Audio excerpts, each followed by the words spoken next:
What's up guys, it's Amel and it's been a really long time, but I am finally back in the studio. Now today I'm going to be walking you through the process of how I made my remix for Another Love. First of all, I just want to say a massive shout out to everyone who's been streaming the song.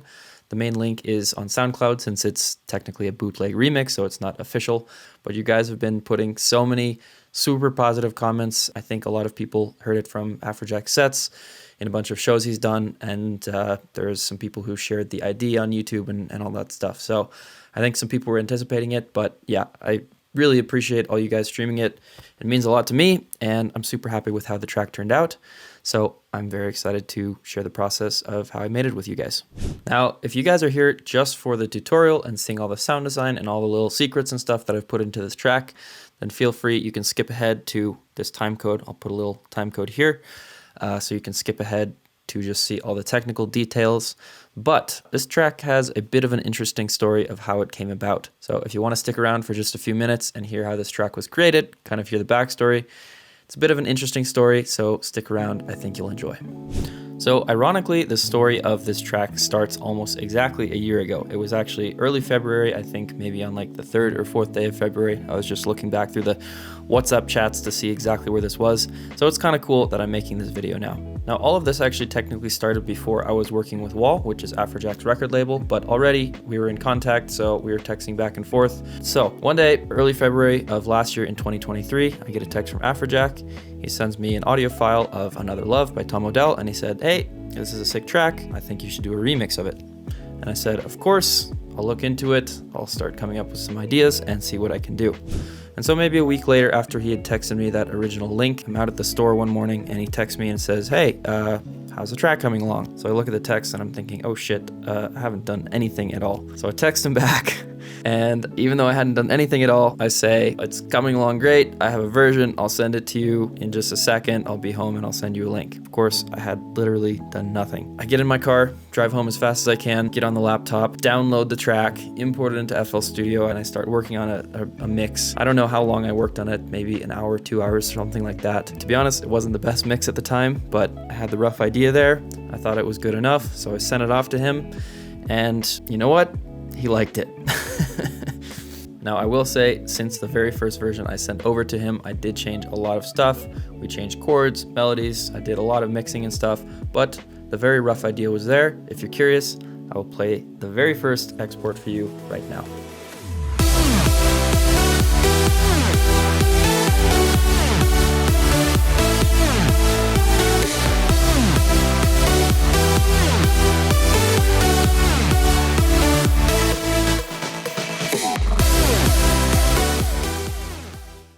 So hopefully you could hear it from that version. Kind of the overall general feeling of the track was already there, and Afrojack actually really liked kind of the melody and just the overall feel, so we ended up sticking with that. The main thing I changed is the chord progression. I just kind of come up with my own chord progression. We ended up switching it back to the basically original chord progression that the original track had used. So I redid the chords, kind of changed the melody a bit to fit that. The second version I created was actually still a different melody from the final version. It was sort of the final melody, but like a third down. And if you're curious for that version, I will play you that now as well.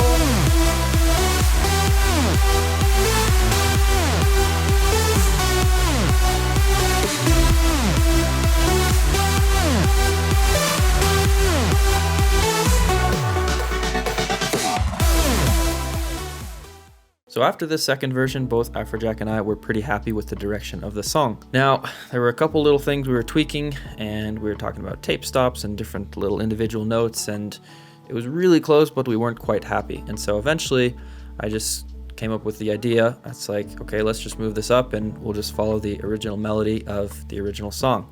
So that's what I ended up doing. That was the moment when it really clicked, and then from there, probably 6 months on, it was just a matter of tweaking, getting the mix better, getting the sound design better, until the final version, which just came out only a few months back. So now that you know the story of how I bullshit Afrojack with this remix, which I should probably never do again, although it kind of worked out this time, let's jump into FL Studio, into the project, and I'll break down the track of how I created it. All right, you guys, we are now in the DAW and let's start looking at this project. Now, first of all, you can see I have the vocals up here, but I'm just gonna let you know I'm keeping those vocals muted. I might get a copyright strike anyway, but I'm just gonna try to keep those muted. Plus, it'll help you focus just more on the different elements of the track instead of being focused on the whole song. The very first thing is the intro, of course. Now, for the intro, the main element here is a piano. This is actually a Labs piano. I picked up this plugin from Mesto. I know he likes using it a lot and it's totally free, so I downloaded it maybe sometime last year and I've started using it for a bunch of stuff. It just has some really nice sounds. Mostly I use the piano, but it also has strings and basses and even like some weird pads and vocals and stuff. So it's just a super nice thing, and that was kind of the main feeling I wanted to keep with this track. Obviously, I was turning this into a remix, into a festival track, but at least for the break, I still wanted to keep a lot of that feeling of kind of emotional, really intimate feeling, and a lot of natural instruments. So, first piano sounds like this.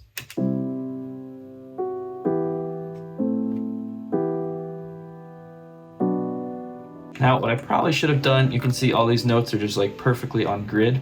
Probably should have tweaked them a little bit to make them more human. But one thing that's very cool about the Labs is it actually kind of does that a little bit for you. So even if you have them all on grid, it actually kind of intentionally fucks it up for you. Like it moves the notes off. Under that, we have some more ambience. This is also piano. That one's interesting because it's actually triplet notes, so it's a bit weird with the rhythm, but you can't really hear the triplets when you're playing the full song, and it just has a really nice organic, I'm guessing this was probably recorded on a real piano, so I just really like that sound. Under here, they start out really soft, but I have some strings. I think this is the cello in the first pattern. And then as it goes on, I add some more like violins and stuff. The pattern changes, keeps building up the energy, and so on and so forth. The only other thing I really have in this sort of intro is down here, and this is just a rain sample from Kashmir. I just like the sound of rain. It makes it really feel kind of intimate and a bit sad and emotional in a way. So altogether, we have this for the intro.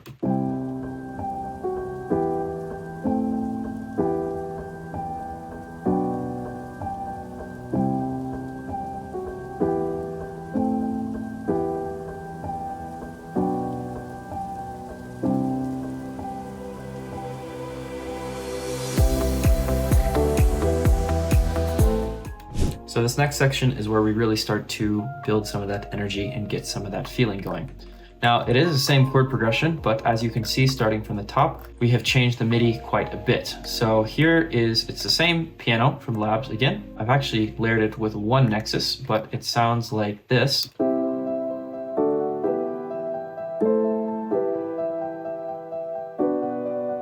So the chords are changing faster. It has that little arpeggio kind of thing on top. I'll just play you the individual ones here. That's the Labs piano. It's more or less playing what it was in the intro. And then this Nexus one, that is playing a bit kind of bigger chords, and that's what's doing that little arpeggio thing. Sounds good by itself, but you can hear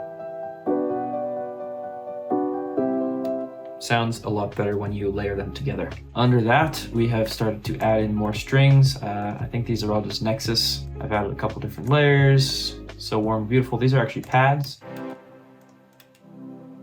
Really soft in the mix. Under that, some strings, also really soft. And then these are cellos, so that gives it a bit more aggressive string sound. This next layer here is a very interesting one. I didn't actually know if this would fit or not. It's actually a flute sample.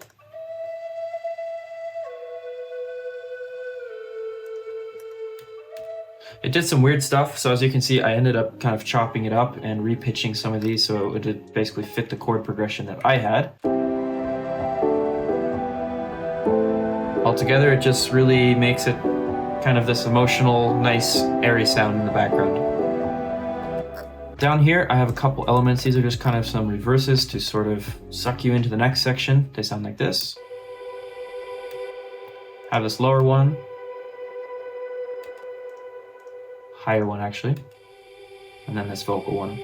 Down here, this is probably one of my favorite elements for this section. This is actually a guitar that I recorded live. Now, I'm an okay guitar player. I can play decently, but usually I can't sit down and just do one take and have it sound really good and have it be perfectly on time. So what I did is I played the part, and then it took a bit of time, but you can see I went back and literally chopped off every single note, which is a bit overkill, but then I was able to reposition them onto the grid. So it still sounds pretty good, especially buried in the track. You will never notice that it's not someone actually playing exactly, but adds that natural element, and it sounds like this.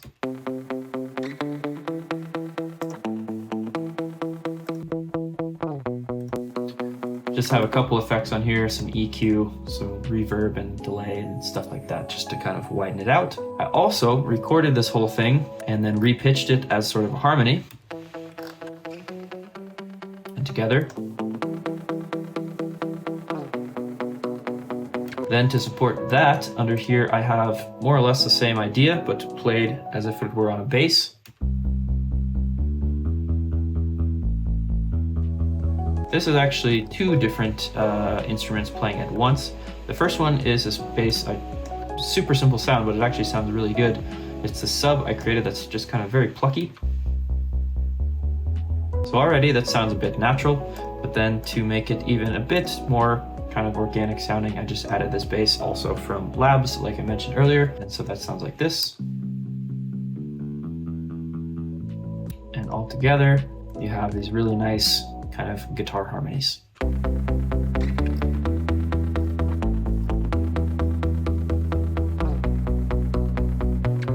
Now, under all of the instruments is drums.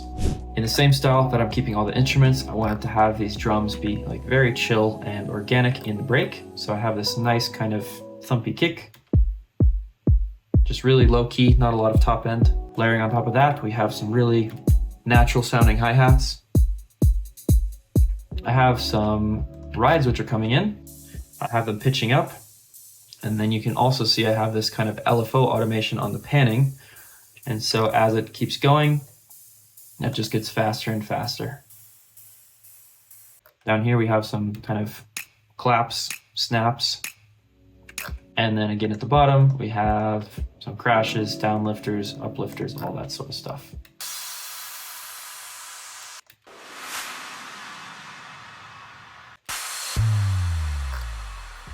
I know all of you are curious to know what it sounds like, and just because I'm so nice, I'm gonna play it for you. Here's what this section sounds like.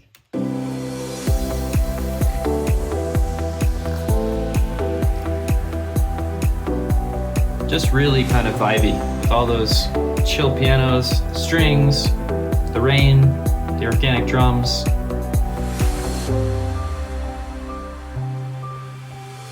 Now, one interesting thing about this track is a lot of these different sections actually have quite different chord progressions. So in this next section, most of these instruments are actually still the same. I still have the piano, the ambience, the strings, all that good stuff, but it's a very different chord progression. So I changed the MIDI for all of that.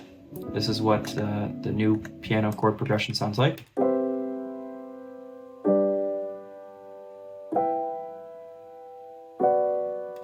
Really kind of a beautiful chord progression, especially with that Labs piano.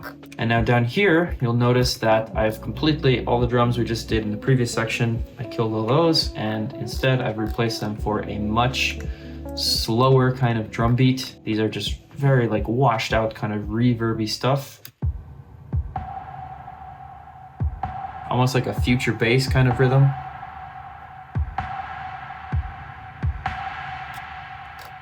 And that slowly builds. You can see this cutoff filter is slowly opening up. I have some more crashes and different things down here. Just some impacts. And the only other thing I have for drums up here is these drop claps, and these just slowly build in with a volume automation until it brings us into the buildup.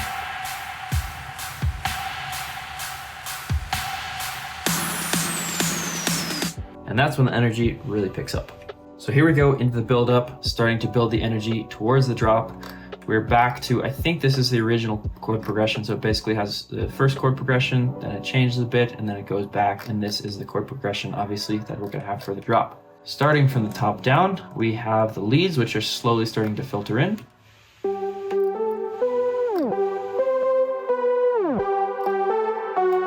Under that, we still have this piano, but because we're sort of switching out some of the elements, and oftentimes the pianos will have a lot of mid-range frequencies and they're kind of competing with the chords, I have that on a volume automation, so that's just cutting itself out.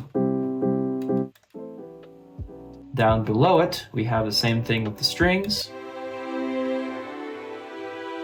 Those just fade out. And so then below all of that is where we have kind of these build-up chords, which are bringing us into the full drop.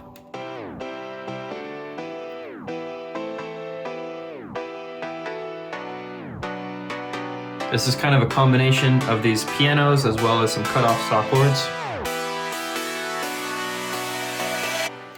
Below that, we have our basses. You can see I actually have the bass pattern in here, but I ended up muting it and switching it out for it's basically the same pattern as the bass, but just with a Reese bass instead. Of course, we have some build elements in the drums. We have these drop claps, which I already talked about. We have some snares. Yeah, this is a Dub Vision sample. You're gonna see a lot of these samples in this track are actually Dub Vision samples. I just downloaded their masterclass and I was checking that out. So this is one of those samples. I just made my own little MIDI pattern with that, put a little pitch bend on it and a little volume automation clip. I layered that with this other buildup, which sounds like this. So together. And then down at the bottom, again, there's just more downlifters, risers, all that stuff. I'm gonna mute the instruments so you can hear just the drum elements.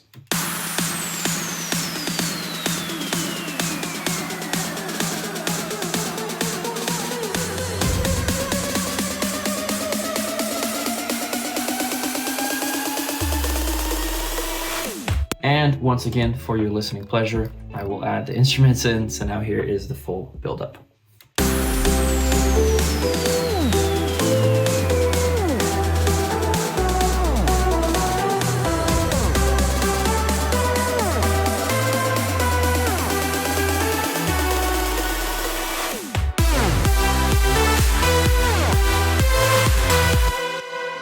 Now for the big payoff, for the moment everyone's been waiting for, the drop that broke Afrojack's DJ Mixer at Tomorrowland Winter last year. 3, 2, 1, let's go! Tomorrowland, listen. We have been going so hard, the fucking CD player quit. Okay, we've kind of already gone over this element, but here is the drop leads, and now it is completely unfiltered, so it sounds like this.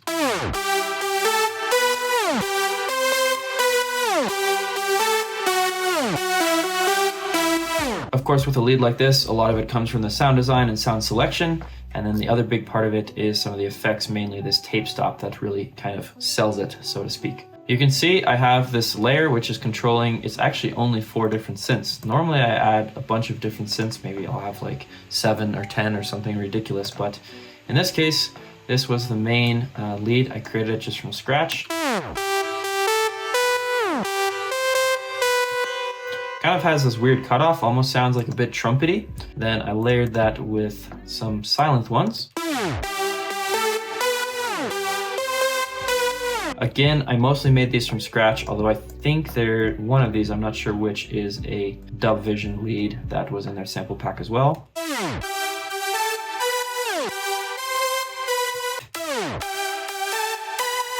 Yeah, I think this last one is the Dub Vision one, so that's a pretty cool sound as well. These are my leads. Here's without any processing.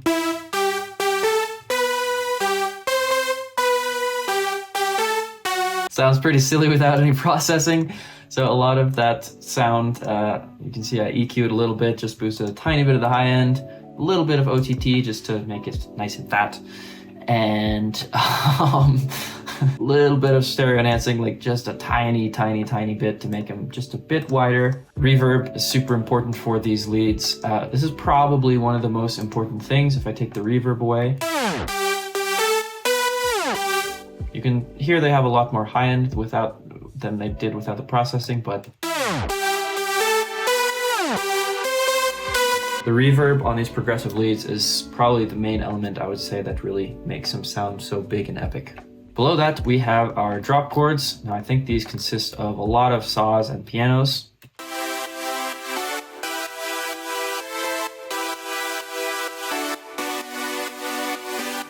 So it looks like we have two different pianos. This is the first one. This Clara, I've used this in a couple tracks. It's really nice. It just is like a very punchy piano. So if you want something that just sounds kind of bright, that's a super nice layer to add. And then I have two chords from Sylenth. So this is actually the patch that I used in those build. If I turn this down. And then I just added one last one, which is these Angel Super Saws, like I call them. I'm pretty sure this is another patch I created myself, just like really detuned sort of stuff with some chorus on it. And that kind of just adds a really nice angelic element to it, if you will. Now below this, I have some ambience. I oftentimes like to add ambience and whatnot to my progressive tracks just to really fill out the feeling and make it a bit more emotional.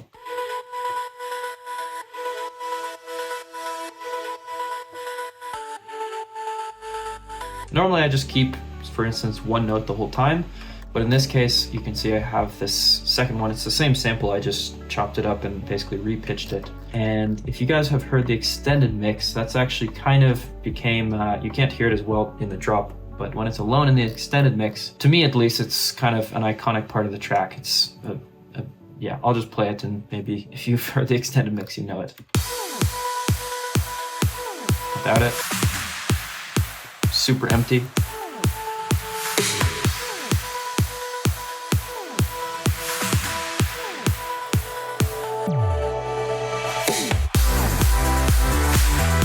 So that is that sample. I don't actually know where this sample came from. It says Mansa Hoover. I'm guessing it's a Mansa sample. I don't know honestly how I have it, but it's a super cool sample. And that kind of, yeah, became one of the iconic elements of this track in my opinion. Now down here is where we have these drop basses.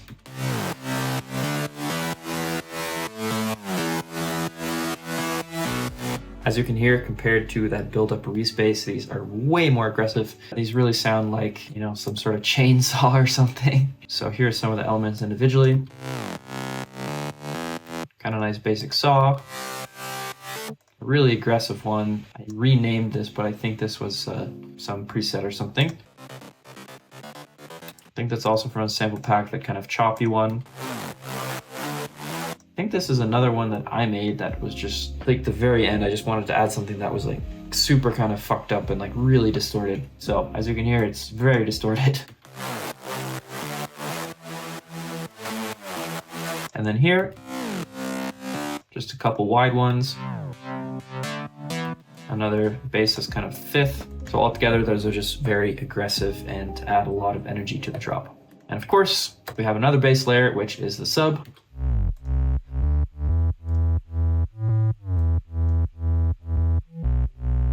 So that is it for the instruments. Let me just play only the instruments together.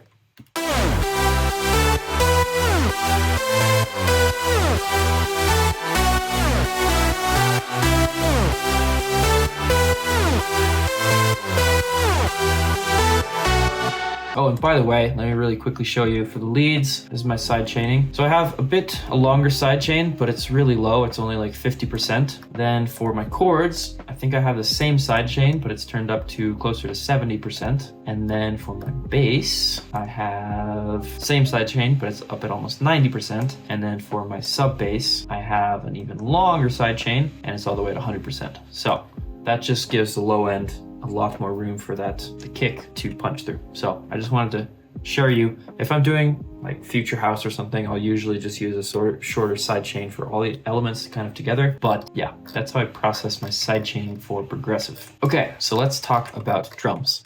Now, as I mentioned before, I'm using some Dub Vision samples and the kick is no exception. I found this kick that Dub Vision used and it sounds really nice. Below that, I have some rides. Another cymbal loop also from Dub Vision. Just crashes, adds some noise in there. I actually have a loop, it's a Brooks loop, but it's just crowd noise. Basically just like claps and like wah, like a crowd chant or something almost. And then down here is where I have all the fun stuff. These are, I think, both from Dub Vision as well as another progressive pack I have, and these are just all these kind of fills and little effects and stuff.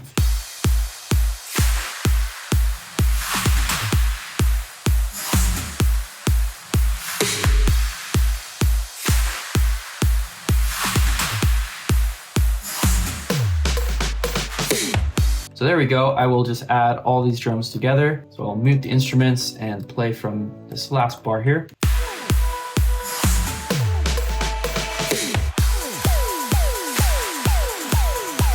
You can hear I have this kind of riser coming in here as well.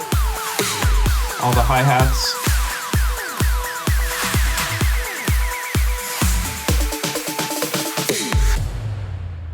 And of course, then we add back in all the instruments together and we get the full drop.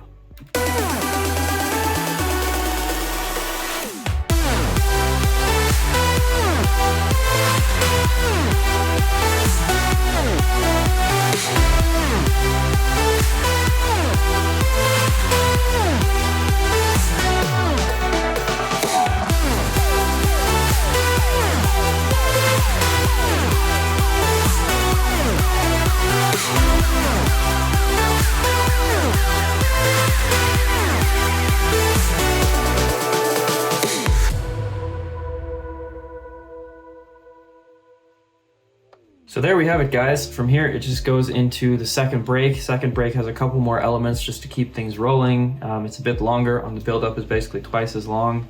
And of course, then I also showed you that little bit of the extended mix as well. But pretty much, I think we've covered everything. So there we have it. If I missed anything that you guys are curious about, of course, you're always welcome to let me know in the comments.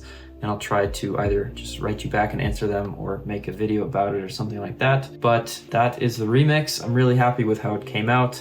Just took a lot of like mixing and fine little tweaks over the course of a couple months after we had kind of finalized the idea before I was happy with it. And then it took even longer to finally actually get it released and out online. If you guys have heard it already and commented on SoundCloud, thank you guys so much. If not, I will drop a link down in the description where you can go hear the full extended version, and you can also download a full mix of the extended version. And yeah, I hope you guys like the track as much as I do. I was really, I don't know, just stoked to work on this track. It's an amazing original track, and I hope I did the remix justice. And of course, Afrojack and other artists, Nicky Romero, and a number of other people have been playing it in their shows, which is just mind-blowing, and it's crazy to see it every time from videos. I've seen it a couple times in person. I got to see it at Tomorrowland Winter when it blew up the DJ set. It's very cool that I get to make this video basically a year later, kind of as an anniversary. So once again, thank you everybody so much for all the super nice comments on this track, and for tuning in and watching all my videos and everything like that. Stay tuned, I'll have some more videos coming out soon. I'll try to be better about my music schedule, but I also have a lot of original music in the works, and that's a big part of why I haven't been uploading as much to YouTube.